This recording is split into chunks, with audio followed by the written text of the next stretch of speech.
এদেশের হিন্দুদের বলছি, আমাদের মুসলমানদের 5টা ছেলে শহীদ হয়েছে, আমরা 5 কোটি মানুষ শহীদ হতে রাজি আছি আল্লাহর জন্য, আল্লাহর ঘরের জন্য, মসজিদের জন্য, দ্বীনের খাতির আমরা শহীদ হতে রাজি আছি। আমাদের শহীদ হওয়ার ইতিহাস অনেক আছে, আমরা ব্রিটিশদেরও তাড়িয়েছি, আমরা মোদিকেও তাড়িয়ে দেবো। কিন্তু আমার হিন্দু ভাইদের বলছি, তোমরা বিনিময়ে কি পাবে? সত্যি কি তোমাদের কোনো কিছু আমরা দখল করে রেখেছি? চাকরি কি আমরা নিয়ে রেখেছি? রিজার্ভ ব্যাংকের টাকা কি আমাদের কাছে? রিজার্ভ ব্যাংকের গোল্ড কি আমরা লুট করলাম? এলআইসি কি আমরা লুট করলাম? দেশের সমস্ত সম্পদ কি আমরা বিক্রি করলাম? ব্যাংকের টাকাগুলো নীরব মোদী, ললিত মোদী লুটে যে পালিয়ে গেল, সেটা কি আমরা করেছি? আমি আমার হিন্দু ভাই বোনেদের বলছি, চোখ কান খুলে দেখো, তোমাদের সঙ্গে যারা প্রতারণা করেছে, এই নরেন্দ্র মোদী যা কথা দিয়েছিল, তোমাদের লুটেছে, বরবাদ করেছে, এখন তোমাদের মুসলমানদের সঙ্গে লড়িয়ে দেওয়ার চেষ্টা করছে। তোমরা কি লড়বে, নাকি তোমরা আসল কালপিটকে ধরবে? এই নরেন্দ্র মোদী, অমিত শাহ দেশকে ধ্বংস করেছে, ইভিএম এর জোরে বেঁচে আছে, এদের দাঁত খাট্টা করে দিতে হবে। আর এই লড়াইটা হিন্দু মুসলমান একসঙ্গে লড়তে হবে। আমরা হিন্দুদের সঙ্গে লড়তে চাই না, কারণ এই দেশে হিন্দু মুসলমান লড়াই হচ্ছে না, আমাদের উপর অত্যাচার করছে নরেন্দ্র মোদী, অমিত শাহ, যোগী আর তার পুলিশ, আর্মি। এদেশের হিন্দু মুসলমান কোনো লড়াই নেই, জোর করে লড়াই বাঁধানোর চেষ্টা হচ্ছে, এটাকে ব্যর্থ করতে হবে, এটাকে ভেঙে দিতে হবে। উত্তরপ্রদেশে মসজিদ সার্ভেকে কেন্দ্র করে যে ঘটনাটি ঘটেছে, কি বলবেন এই নিয়ে? যা ঘটেছে সকলের সামনে, সোশ্যাল মিডিয়া বলুন আর নিউজ চ্যানেল বলুন, সব দেখিয়ে দিয়েছে। মানে অবাক লাগছে, পুরো ভারতবর্ষের মানুষের এবারে ভাবার সময় এসছে, এই গুলিটি শুধু মুসলিম যুবকদের বুকে লেগেছে তা নয়। মুসলিম যুবকদের বুকে তাক করা হয়েছে ঠিক, কিন্তু এটা ভারতবর্ষকে ছিন্ন ভিন্ন করে দেওয়ার একটা পরিকল্পনা। আপনি ভাবুন, কোর্টের সার্ভে করার জন্য আদালতে যদি কেউ দায়িত্ব পায়, তাহলে সে মিছিল করে আসবে কেন? সে তো গাড়িতে আসবে, তার সঙ্গে তার সিকিউরিটি থাকতে পারে। সে মিছিল করে আসছে, তার সঙ্গে জয় শ্রীরামের ধ্বনি হচ্ছে, হিন্দুত্ববাদী শক্তি এবং পিছনে বিশাল বাহিনী, তারা মসজিদে আসছে সার্ভে করতে। তো মসজিদে যদি আপনি জয় শ্রীরাম ধ্বনি দিয়ে ঢোকেন, তাহলে স্বাভাবিকভাবে মুসলমানদের সহ্যের সীমা ছাড়িয়ে যাবে এবং তারা প্রতিরোধ তৈরি করবে। কারণ মসজিদ এমন একটা সেন্টিমেন্ট, মুসলমান মসজিদকে আল্লাহর ঘর বলে, সেখানে যদি কেউ জয় শ্রীরাম ধ্বনি দিয়ে ঢোকে, এবং যেটা আদালতের দায়িত্ব নিয়ে এসছে, সে কেন জয় শ্রীরামের ধ্বনির সঙ্গে বাহিনী নিয়ে ঢুকবে? মানে এটা পুরোপুরি এসছিল দাঙ্গা করার জন্য, ওই বাহিনী নিয়ে এসছিল দাঙ্গা করার জন্য। এবং স্বাভাবিকভাবে মুসলিম ছেলেরা প্রতিরোধ গড়ে তুললো, ধাক্কাধাক্কি, ধস্তাধস্তি হলো, ইট পাটকেল ছুড়লো। আচ্ছা, কোথায় গন্ডগোল হলে ইট পাটকেল ছোড়ে না বলেন তো? সাধারণ মানুষ তো ইট পাটকেল ছুড়বে। সাধারণ মানুষ কি গ্রেনেড ছুড়বে, মিসাইল ছুড়বে, AK-47 ইউজ করবে? কি করবে? সাধারণ মানুষ ইট পাটকেল ছোড়ে, এবং মসজিদের মতো সেন্টিমেন্টাল জায়গায় জয় শ্রীরাম ধ্বনি দিয়ে যদি কেউ ঢোকে, ওঠাবে। মানে এরা দাঙ্গা বাঁধাতেই এসছিল, এবং সুযোগ বুঝেই পুলিশ গুলি চালিয়ে দিল। আপনি দেখবেন, উত্তরপ্রদেশে যখন কাওয়াড়ি যাত্রা হয়, পুরো উত্তরপ্রদেশ অচল হয়ে যায়, একটাও বুলেট চলে না, গাড়ি ভাঙচুর করে, দোকান লুট করে, এবং এমনকি পুলিশকে মারতে দেখেছি, কিন্তু পুলিশের বন্দুকে গুলি থাকে না। আর এইটা ভারতবর্ষের 140 কোটি মানুষকে আমি ভাবতে বলছি, ভারতবর্ষকে ভেঙে টুকরো টুকরো করার পরিকল্পনা। কারণ আপনি যদি রেগুলার, আমরা তো দেখেছি কখনো বুলডোজার, কখনো ফায়ারিং, কখনো এনকাউন্টার, একটার পর একটা যে ঘটনা ঘটছে, পুলিশ আসছে এই উদ্দেশ্য নিয়ে যে মুসলমানরা কতদিন ধৈর্য ধরবে। এক সময় তো ধৈর্যের বাঁধ ভাঙবে। ওরা চাচ্ছে মুসলমানরা অস্ত্র তুলে নিক, মুসলমানরা লড়াইয়ে নামুক, তাহলে পুরো দেশব্যাপী দাঙ্গা করতে সুবিধা হবে। মূল প্রশ্ন কি জানেন? আসলে মুসলমান নয়, হিন্দুদের যে প্রতিশ্রুতি দিয়েছিল নরেন্দ্র মোদী, काले धन आएंगे, सबके अकाउंट में 15 लाख जाएंगे, पक्का मकान होगा 2022 तक, किसानों के रोजगार डबल होंगे, औरतों के लिए बेटी पढ़ाओ बेटी बचाओ, और अच्छे दिन।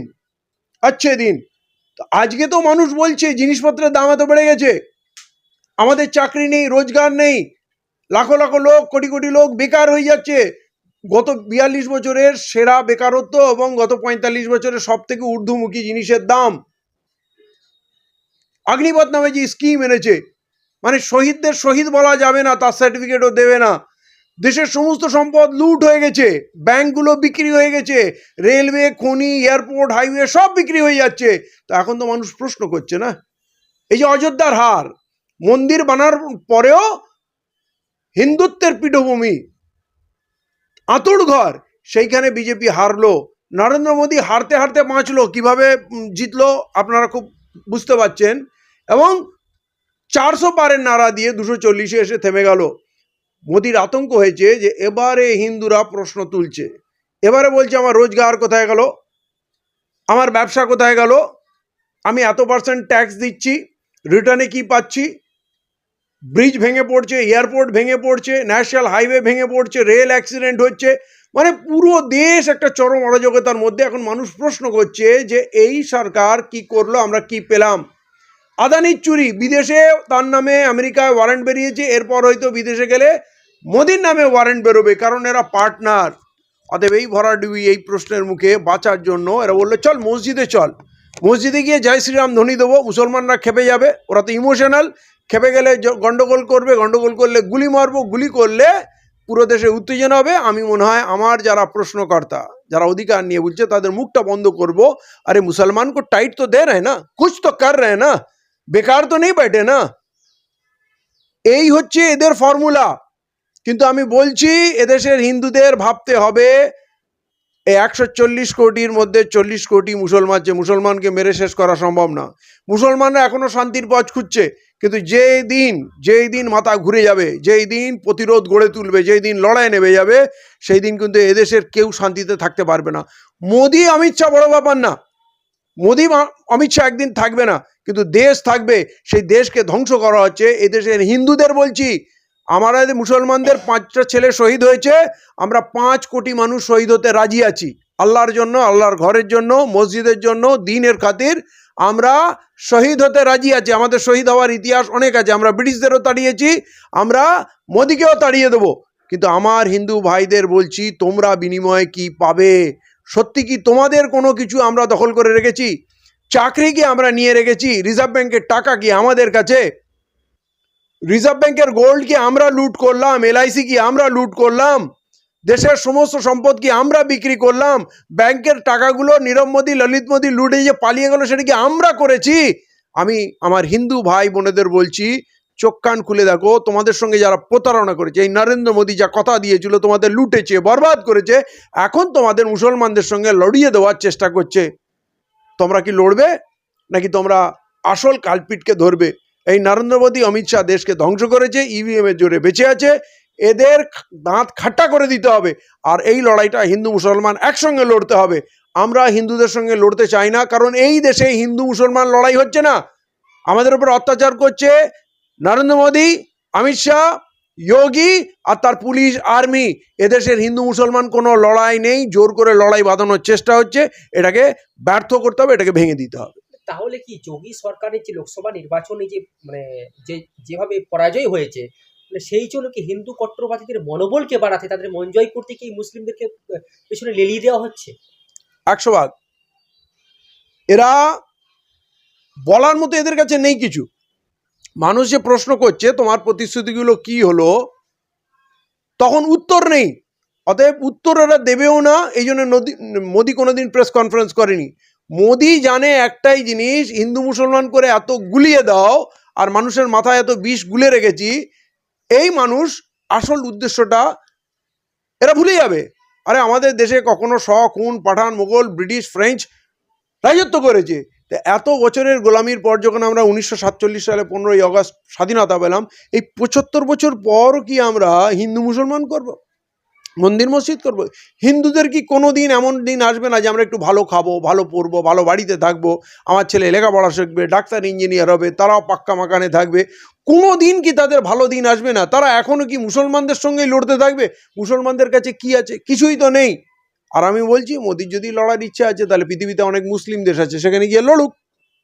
ইরান আছে, আফগানিস্তান আছে, সিরিয়া আছে, মিশর আছে, ইজিপ্ট আছে, কাজাকিস্তান, উজবেকিস্তান, তাসখান। মুসলিমদের সাথে বিরিয়ানি খায়। হ্যাঁ, এটাই তো ব্যাপার। নওয়াজ শরীফের মেয়ের নাতনির বিয়ে হলে ওই বিনা দাওয়াতে ওইখানে চলে যাও। সৌদি আরবের সঙ্গে রাজার সঙ্গে গলায় গলায় বন্ধুত্ব।